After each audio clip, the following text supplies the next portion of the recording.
درود و مهر فراوان دوستان، صبح زیبای جمعتون بخیر باشه. امیدوارم که حالتون عالی عالی باشه، خیلی خیلی خیلی خوب باشه.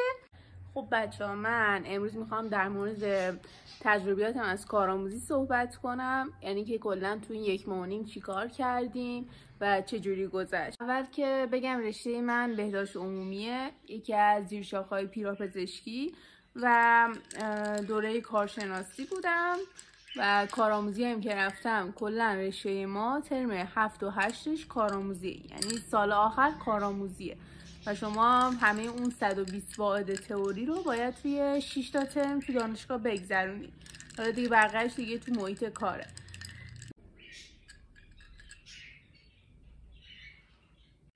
و کلا فکر میکنم که اکثر رشته‌های پیراپزشکی اون سال آخرشون کارآموزیه، یعنی فکر میکنم پرستاریا که زودتر شروع میشه کارآموزیشون و کارورزیشونه اون سال آخر یا ترم آخر. هوشبریا، اتاق عملا، بچه‌های رادیولوژی رو هم نمیدونم ولی اکثرا همین جوری هم. و کارآموزی رشته ما میشه مراکز بهداشت و حالا پایگاه‌های سلامت که حالا ما هر روز از شنبه تا چهارشنبه ساعت 8 صبح تا 1 ظهر توی مراکز و حضور داشته باشیم و خب کار کنیم. بچه‌ها یه چیزی که واقعا خوشحالم کرد اینه که این مرکزی که من افتاده بودم، یعنی البته اینجا پایگاه بود، بعد از شنبه قرار برم یه مرکز دیگه، یکی از بهترین و نایسترینا بود. یعنی که واقعا مراقب سلامت داشت، اینقدر مهربون بودن و اینقدر همه چیزو با دل و جون یادت میدادن، خیلی کم پیش میاد. یعنی من با بچهای دیگه صحبت کردم، گروهای دیگه مثلا میگفتم مراقباشون یه خورده زیاد چیز یادشون ندادم، پشت سیستم زیاد ننشستن. خب کار ما هم به سیستم خیلی ربط داره دیگه، باید همه این کارهای با سیستم رو یاد بگیرین همین الان، چون دیگه بعدا دیگه دیر میشه بخوای بری تر. و وقتی مقایسه میکنم، اصلا مقایسه هم نمی کردم، گفتم واقعا من دلم واسه اینجا تنگ میشه. یعنی من 6 ترم رفتم دانشگاه بچه‌ها، یعنی 6 ترم اصلا چیزی کمی نیست، یعنی قشنگ 3 سال تو شنبه تا سه شنبه چهارشنبه هر روز صبح تا ظهر بری دانشگاه کلاس و برگردی. و قشنگ میرفتم کلاس و برمیگشتم، یعنی هیچ کار متفرقه دیگه بینش انجام نمیدادم. خب دانشگاه آزاد کلا هم جای جالبی نمیافته، واسه همین کلا تفریح خاصی هم نداره اون جایی که میافته، یعنی توی بیابونه دیگه معمولا. آره خلاص، یعنی میگم من 6 ترم درس خوندم، 3 سال تو دانشگاه بودم، اصلا دلم واسه دانشگاه تنگ نشده، یعنی حتی یک روزش هم تنگ نشده. اما اینجا واقعا از همون روزی که یعنی چهارشنبه پام از مرکز گذاشتم بیرون، واقعا یه دلتنگی عجیبی، یه احساس عجیبی داشتم. و بعد ما هر 2 هفته یه بار باید یه سری بوکلت ها رو امتحان میدادیم. مثلا اولین بوکلتمون در مورد مادران باردار شیرده بود، مراقبت هاشون، اینکه تاریخ سونوگرافیشون، آزمایشاشون، کلا مراقبت های قبل زایمان، حین زایمان، بعد از زایمان، مکملایی که باید مصرف کنن. این اولین امتحانی بود که تو این بوکلت بود و باید امتحان میدادیم. کلا امتحانامون اینجوری که 2 هفته یه بار باید بریم دانشگاه امتحان بدیم و تشریحی هم هست و کلا هم 20 دقیقه بیشتر تایم نیست و هر سوالش هم بیشتر از 10 خط فقط جوابشه. یعنی خب بوکلت کلا ذاتش همینه دیگه، یه جوریه که باید میدونی توضیحیه. خب بعد واقعا تشریح سخته، ولی خب دیگه این چیزها رو قبلا هم خوندیم، یعنی تو این 6 ترم هم اینا رو ما خوندیم و الان هم داریم حالا تو بوکلت ها اینا رو دوباره میخونیم و امتحان میدیم هر 2 هفته. و حالا مراقبت های بعدی، مثلا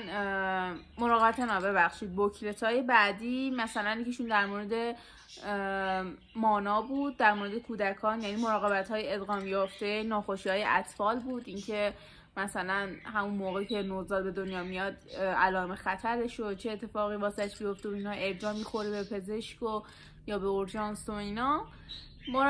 بوکلت بعدیمون هم در مورد واکسنا بود، اینکه مثلا نوزادا چجوری باید واکسن بزنن و اینا، اینکه مثلا بعد از تولد خب BCG، بعدش حالا 2 ماهگی، 4 ماهگی، 6 ماهگی و 12 و 18 ماهگی، که البته بچه این بوکلت یه خورده اینی که ما امتحان دادیم ازش یه خورده قدیمی بود. خب یعنی اینو هر سال دستورالعملات تغییر میکنن و اینی که الان مثلا مرکز میرفتیم، مثلا الان جدیدا روتاویروس و پنوموکوک اضافه شده، ولی خب قبلا اینا نبود، یعنی فقط همون پنتا و این چیزا بود، پنتا و فلج بود و دوگانه و سگانه و اینا.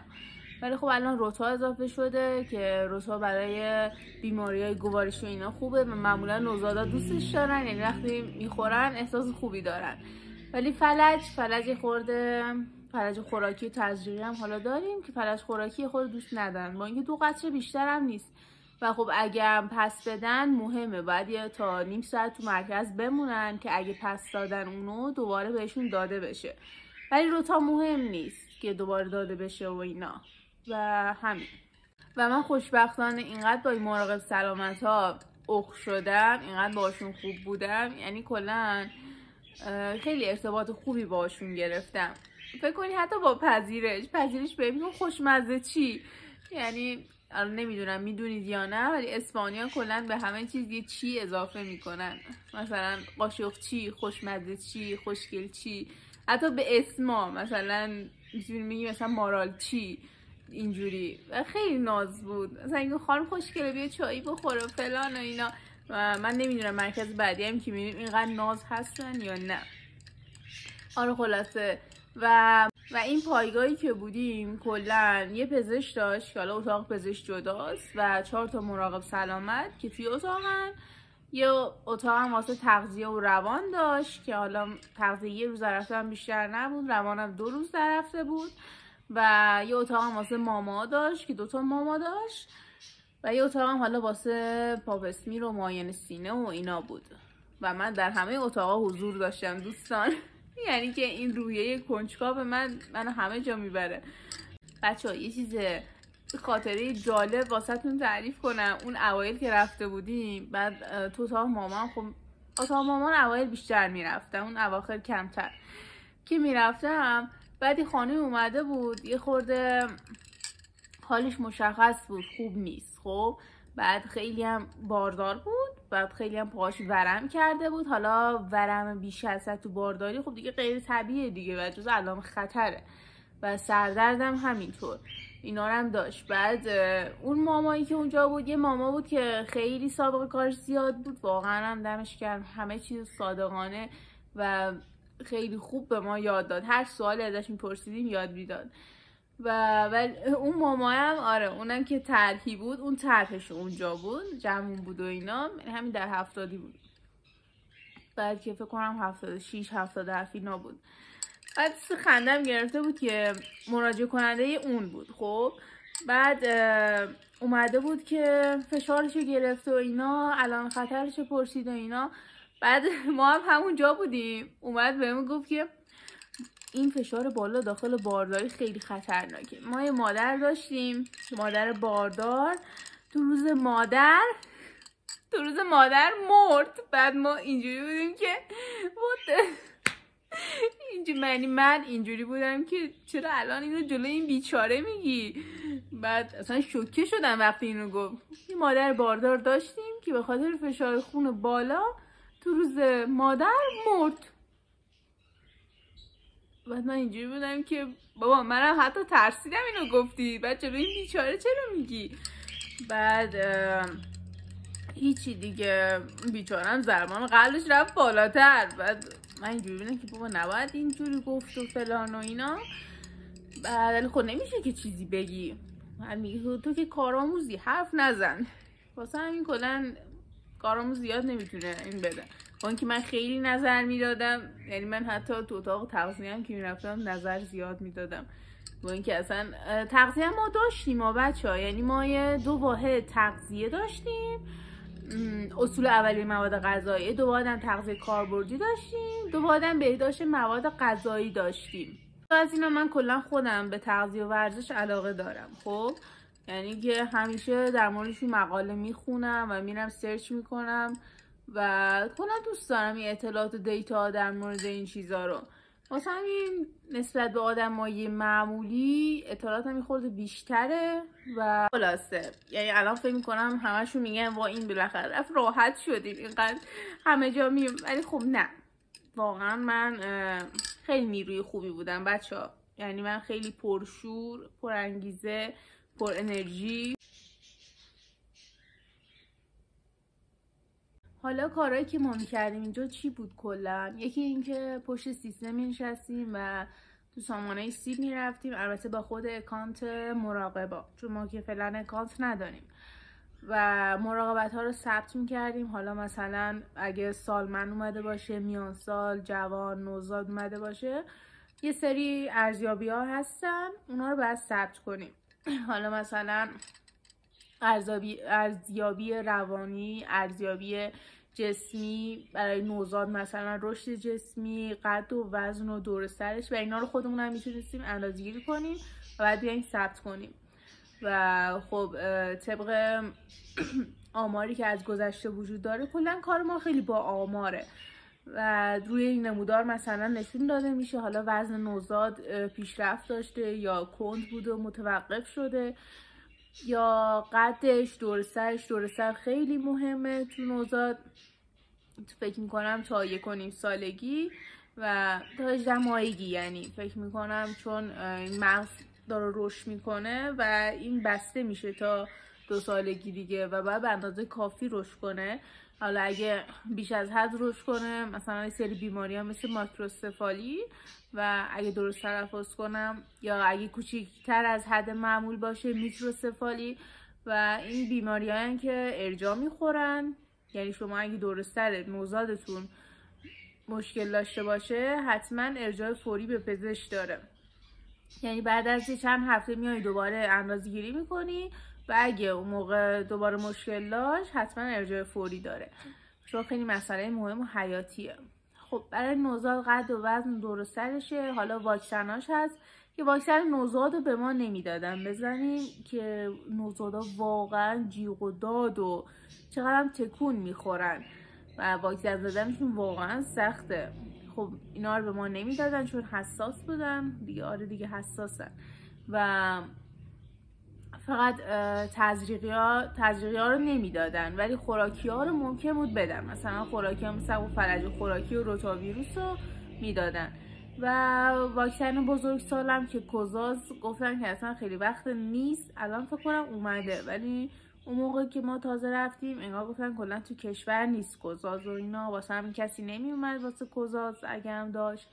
و هپاتیت هم فقط من یه سال من دیدم فکر کنم، یا 2 تا که هپاتیت زدن، یه نفر دیدم آنفولانزا زد فقط. حالا این مرکز جدیدی که قرار میریم فکر کنم اینجا دوگانه میزنن، شاید به ما بدن دوگانه رو بزنیم به بزرگسال، اگه خود بزرگسال اجازه بده. خب میدونید دیگه بعضیا کارآموز دوست ندارن کارآموز واکسنشون رو بزنن. و مراقبت جوان و میان سال و سالمند هم داشتیم که حالا جوان مثلا زیر 30 سال، اینا مراقبتشون 3 سال یه باره، که همون واسه همون وزن و قد و دور کمر و فشار و اینا مراجعه میکنن.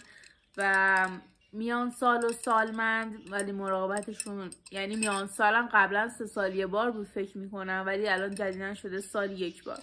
اینا سال 1 بار میان، همون فشار خون و وزن و ایناشون رو چک میکنن که حالا مثلا وزنت اگه BMI بالای 30 باشه ارجاع میخوری به تغذیه، یعنی ارجاع میخوری پزشک، بعد پزشک میفرسته پیش مشاور تغذیه و واسط رژیم و اینا مینویسه که حالا دیگه طبق نیازهای بدنت واسط رژیم مینویسه و 2 تا 4 کیلو در ماه کم میکنی. که البته بچه‌ها من 4 کیلو حس میکنم واقعا توی ماه زیاده، یعنی اگه طرف ورزش نکنه پوستش حس میکنم، یعنی میگن نرماله ها، ولی خودم حس میکنم زیاده.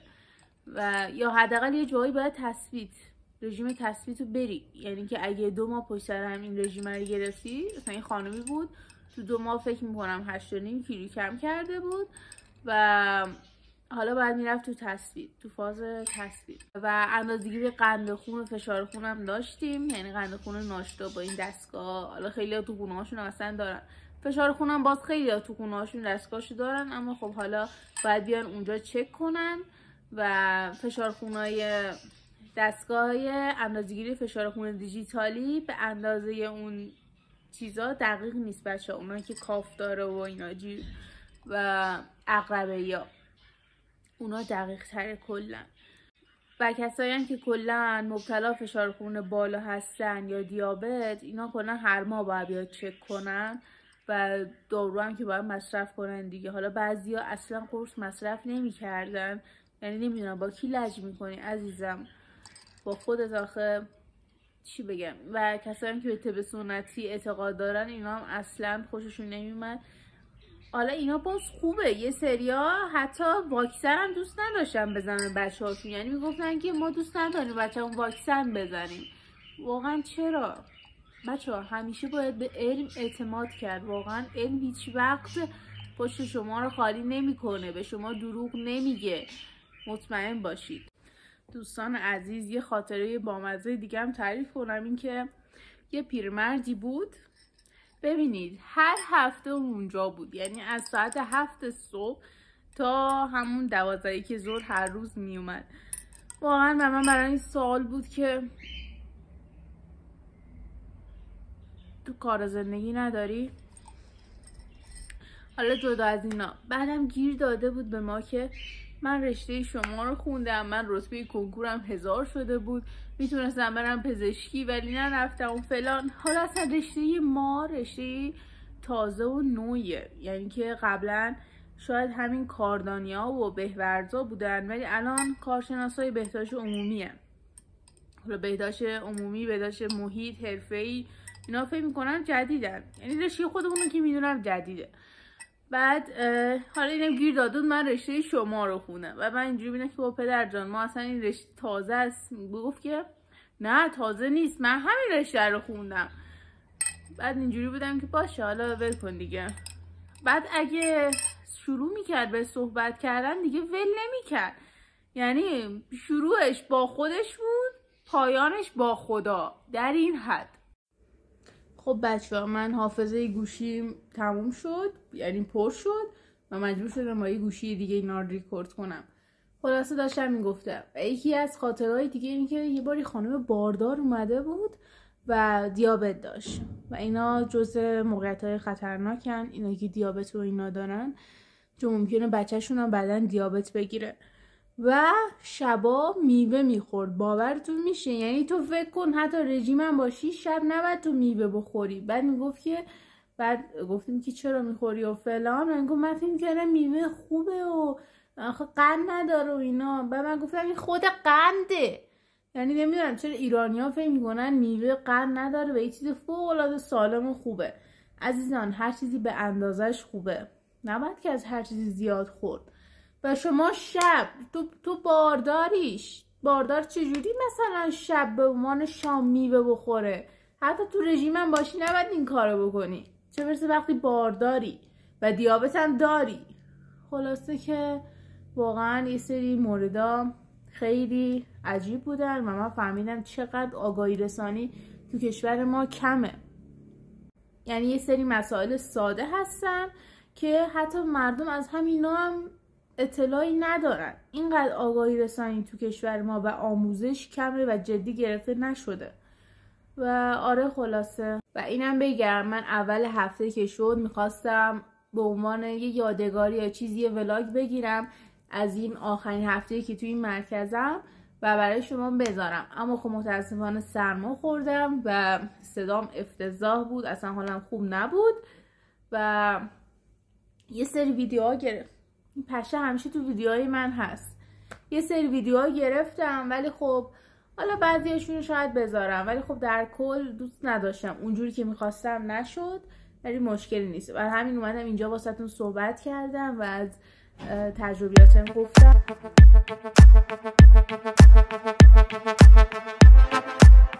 خلاصه که این از تجربیات و خاطرات من از این مرکز. امیدوارم که واسهتون لذت بخش بوده باشه و همین دیگه، مراقب خودتون باشین. دوستتون دارم. فعلا بدرود.